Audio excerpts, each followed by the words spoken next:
know that, as we say it from the church center perspective, across the street there's quite a flurry of events, not to mention the annual session of the Permanent Forum on Indigenous Issues, as well as the Financing for Development Forum, just to mention two major events that take the interest of non-governmental organizations, and certainly those of you I know would be attending those meetings. And so on behalf of myself and the Catholic University of Lille, thank you for taking the time to be here. In my excitement with them, I even suggested that because they are a university and certainly dealing with students and young people, that Congo will accredit them to participate in the Youth Forum. The Youth Forum is supposed to meet this week.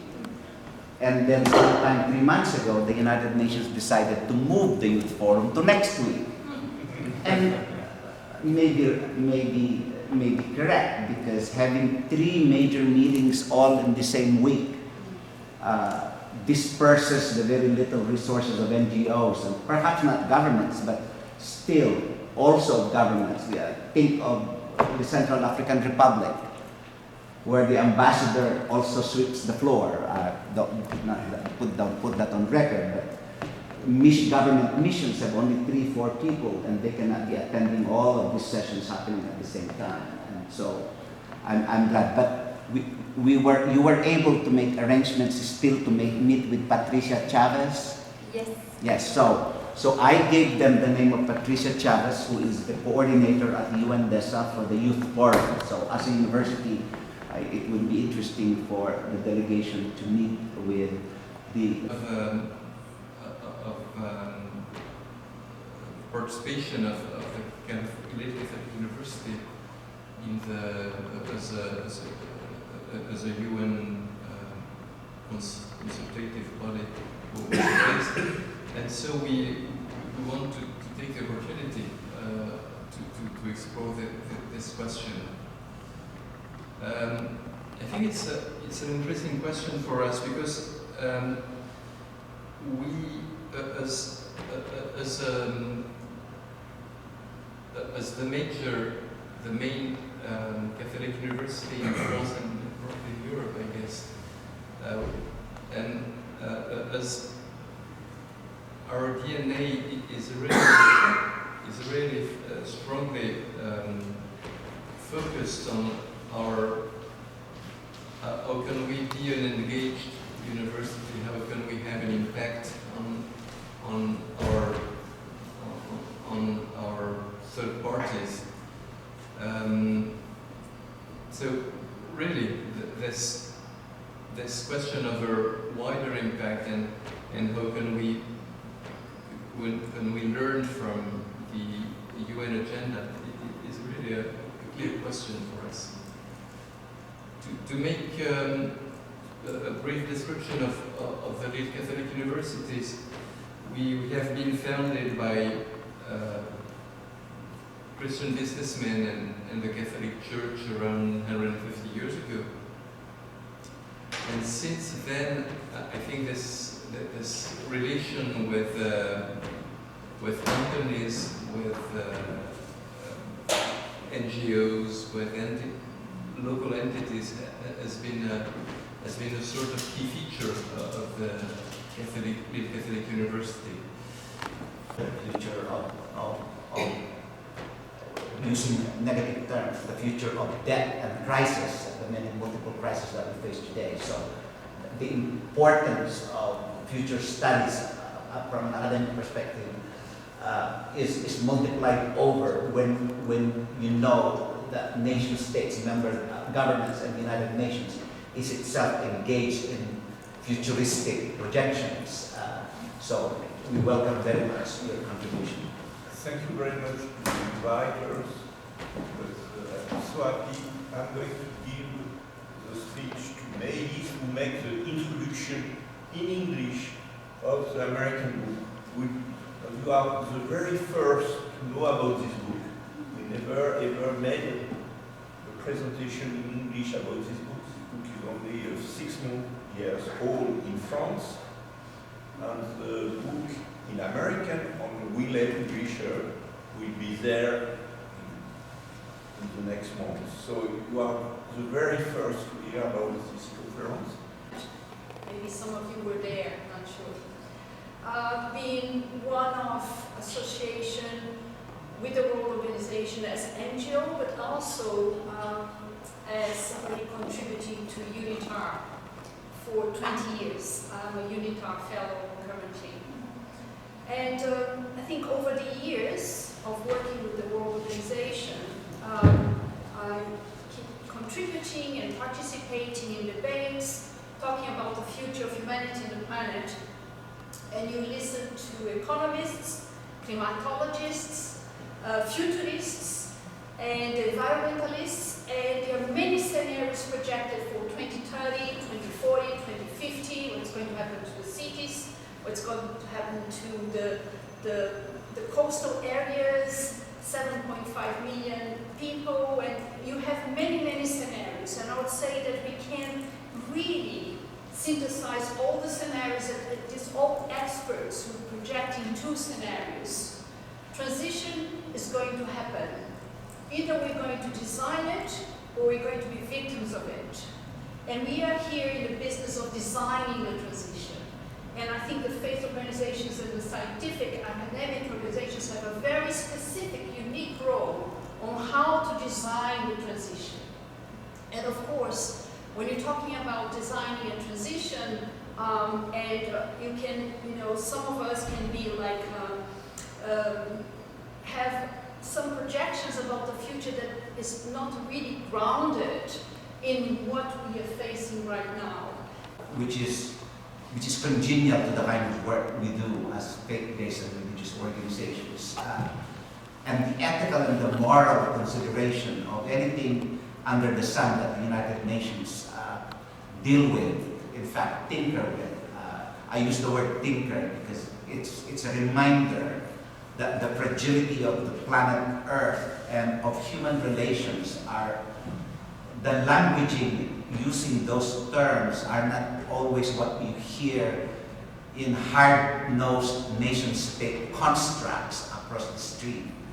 It is civil society that raises and uses language for people on the planet, and therefore your use of the language, the flourishing of life. And if I may challenge you, Michelle, add another phrase to that, the flourishing of life and of living. Because the active word living as a condition to life itself is important, because it is the provision of food and fuel. In my own interventions, I use another set of these flowery words: food and freedom, jobs and justice, land and liberation. We use that, FF, food and freedom. It's a combination of economic and social rights and civil and political. Food and freedom, jobs and justice, land and liberation, land and liberty. And for those indigenous peoples who are here with us today, the combination of land and liberation is important. It's the notion of self-determination. If there is one agenda at the United Nations that is unfinished, it is the decolonial agenda. It's agenda on decolonization. It's an agenda of self-determination. And the university, for its research, for the archival of knowledge, for the production of knowledge and reproduction of that knowledge itself, future studies, projecting the future so that people and the planet flourish as living beings and flourish with infrastructures that empower the voice and agency of we the peoples, of the peoples of the earth, of humanity. Long love and study of the French language, including a master's equivalent degree at the Institut d'études politiques de Paris. It's called Sciences Po, that's well known in France. And I actually attend a French-speaking church in the Episcopal Church at the same time. So this is something that is deeply personal to me and certainly has been part of my formation I am American by origin. And like you, myself growing up in the 1970s and 1980s, as a child was deeply fearful of the end of the world because of la guerre froide, the Cold War. So much so that as a child, I prayed to God to let me grow up because I really thought that I was not going to become an adult. So God granted my wish, you can thank me. Just kidding. But to just, I tell that because I find, especially as we move in spaces related to climate change, that there is what we call existential dread and a fear among young people that they will not have a tomorrow, that they will not have a future. And so I found it helpful to refer back to that time in my life. And that has really shaped my entire career. It's the reason I wanted to become a diplomat as a young person, and decided and ended up in France doing my graduate level work. And my first experience with the United Nations was working as a young person at UNESCO. And that opened was, first of all, education. We need to educate our own members. And I think that has been, it continues to be key, to see the link. Secondly, participation, to give the opportunity. And I think very much of Pope Francis's call to hear the cry of the earth and the cry of the poor. I think as religious congregations, we have great grassroots networks working with the most marginalized in different countries around the world. And it becomes a way in which, through our efforts of accreditation, we can bring something of those voices, and we can make it possible for people to participate in ways that bring to the legal and the UNE's language across the road the reality of grassroots experience around the world. And thirdly is advocate. And I think advocacy, and I just share the example, I think we try to do it at different levels. I think alone it's not possible. We need to be, and we are, model of collaboration. And so we have a group of Catholic NGO congregations who form something called the Justice Coalition of Religious. And there it's a joint thing that we are together trying to advocate. That's still within the Catholic Church. But then, like Linnea and I belong to a group of Kringo and the Climate Working Group. And we know each other through King Kringo as well. So that's very important, the interfaith dimension of our work and the ecumenical aspect among other Christian groups. And I just share the example of, I had the privilege of being present at the Biodiversity Conference in Montreal. That was just one. There, the Faith Pavilion, it was so exciting to be able to have a space of gathering where, from an interfaith perspective, based on the moral and ethical, what Linnea mentioned, so much that we share with regard especially to creation, to the environment, to our work, to promote life going forward. That was a strong space, and room was made for that voice to be heard. And a statement was presented, launched, that was signed by numerous groups around the world. That's just time flies, and one access could create so much impact, and so that's what I wanted to start with. And then just a little bit about Soka Gakkai, which has education root. It started as a group of school teachers in Japan back in 1930, kind of pre-wartime, when the government was heading toward war, and really put aside of education system. And So the small group of school teachers were really concerned about the future of the country, and started working on educational reform. And that became the tradition of our group. So even after the war, we became a full-fledged religious organization, but we kept the education as a tradition and a priority for our movement. And so at the UN, we focus on education from a human rights standpoint, the sustainable development, gender, and so forth.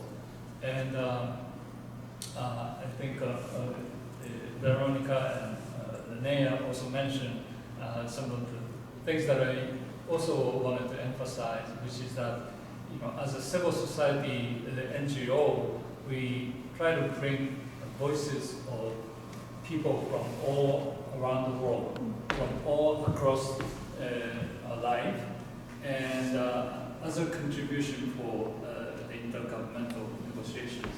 And for that, we have to stay involved in the process. And one example I would like to mention is that in 2017, there was an important negotiation toward the treaty on the prohibition of nuclear weapons. It's called TPNW. And we stay involved and worked with like-minded governments to make sure that education is included in the treaty as a positive obligation for the signers, the government. And then that stayed in thanks to a couple of governments who agreed on our point, and so that became a positive obligation to the signers of the treaty. And so that's how the civil society organizations can really play a vital part. Other churches that have previously done that process of repudiation, including the Episcopal Church. We repudiated the doctrine of discovery in 2009, and I think a number of others have done so as well. So I was really pleased to see this because it's difficult to try to explain to the world that the Christian Church is now repudiating the process that started the whole colonization of Africa and the Western Hemisphere and the genocide and land theft that resulted from that, without all of us in Christendom being on board with it. Well, now I feel like this is a new beginning and that we're all on board with it. So we can work together ecumenically as followers of Christ to come to a point of reckoning with regard to the doctrine of discovery. And I say reckoning and not reconciliation, although I believe in reconciliation and hope that we will come to a point of that, but we aren't there yet. We are not there yet where we can even begin to talk about reconciliation between the church and indigenous people because we haven't fully acknowledged what has been done in the past and the church's role in it. There are so many people who've never heard of the doctrine of discovery. And for those who have heard of it, they don't know what it is, really, because they haven't been taught. We haven't been talking about it in our educational systems. We haven't been talking about it in the church, really at all. So we need to do that as we come to a point of reckoning at this time. We need to acknowledge the doctrine of discovery, teach our people what it is, and what the results of it were in Africa and in the Western Hemisphere.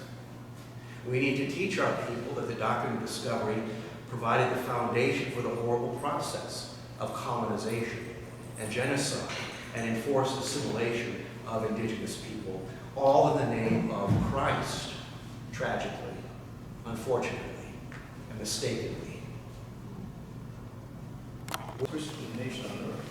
It was also the most literate nation on earth because the Calvinists who came also insisted that people learn to read. And the kings and queens and the chiefs all decided that would be very important for their people to learn how to read. So the Hawaiian language was reduced to an alphabet, and people learned to read their own language, and the Bible was translated into Hawaiian. So literally every household, almost to a person, could read the Bible, and actually had read the Bible. And so it became a very profoundly Christian nation. And in 1839, the king, in 1825, he decided to actually call his nation a Christian nation and dedicated his nation to the Lord. In 1839, he issued a Declaration of Rights, a Declaration of Rights for Hawaiians. And in it, it's kind of similar to the Declaration of Independence, except it was quite Hawaiian in its concept, or in its philosophical content. For instance, he used, instead of all men are created equal, he used the phrase, all men are made of one blood. And so the difference here was that the Hawaiians regarded everyone as related. And he said, my relations. We're related. We're not just responsible legally to be at a legal status with one another, but we're related, and therefore we're family, and therefore we must treat each other as such. So that's how profound the gospel had an effect on the Declaration of Rights. And likewise, when the first Constitution was instituted in 1840, the first paragraph of it said, all laws of the Hawaiian Kingdom shall conform to the laws of Jehovah God.